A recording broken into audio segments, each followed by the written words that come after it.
Hi hello வணக்கம் everyone. நாம இந்த வீடியோவில் என்ன பார்க்க போறோம் அப்படின்னா இன்டர்நேஷனல் ஆர்கனைசேஷனோட ஹெட் குவார்ட்டர்ஸை எப்படி ஷார்ட்டை ஞாபகம் வச்சுக்கலாங்கிறத தான் பார்க்க போறோம். நம்பர் 1, யுனைடெட் நேஷன்ஸ் அப்படின்னு சொல்லிட்டு இன்டர்நேஷனல் ஆர்கனைசேஷன் நேம் ஸ்டார்ட் ஆச்சுன்னா மேக்ஸிமம் அதுக்கான ஹெட் குவார்ட்டர்ஸ் வந்து நியூயார்க்ல தான் இருக்கும்.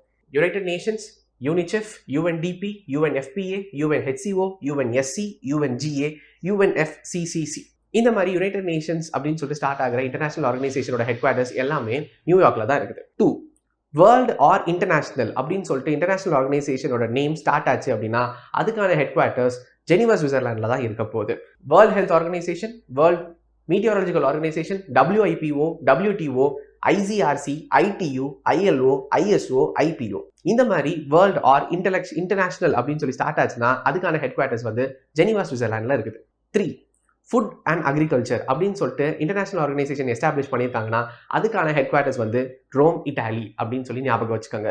World food programme, food and agriculture organisation, international fund for agriculture development இந்த மாதிரி ஃபுட் அண்ட் அக்ரிகல்ச்சர் ரிலேட்டடாக வந்துச்சுன்னா ரூம்ல தான் இட்லி சாப்பிடுவோங்கிறத ஞாபகம் வச்சுக்கோங்க. Rome, Italy. 4, ஒரு சில இன்டர்நேஷனல் ஆர்கனைசேஷனுக்கு ஸ்போர்ட்ஸ் அப்படிங்கிற ஒரு லாஜிக் வந்து காமனாக ஃபாலோ ஆகும். International Olympic committee, international hockey federation, international boxing association, union of European football association, federation international football association இந்த மாதிரி சில ஸ்போர்ட்ஸ் ரிலேட்டட் ஆர்கனைசேஷன்ஸ் எங்கே இருக்குது அப்படின்னா சுவிட்சர்லாண்ட்லேயே தான் இருக்குது.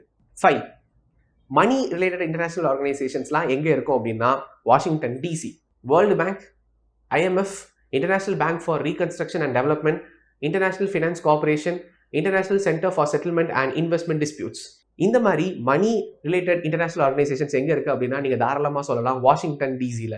அண்ட் இப்போ பார்த்த இன்டர்நேஷனல் ஆர்கனைசேஷன் எல்லாருக்குமே அப்ளை ஆகும் அப்படின்னு சொல்லி கேட்டாங்கன்னா ஒரு சில எக்ஸெப்ஷன்ஸ் இருக்கு. ஃபார் எக்ஸாம்பிள் யுனெஸ்கோ அப்படிங்கிறது பிரான்ஸ்ல இருக்குது.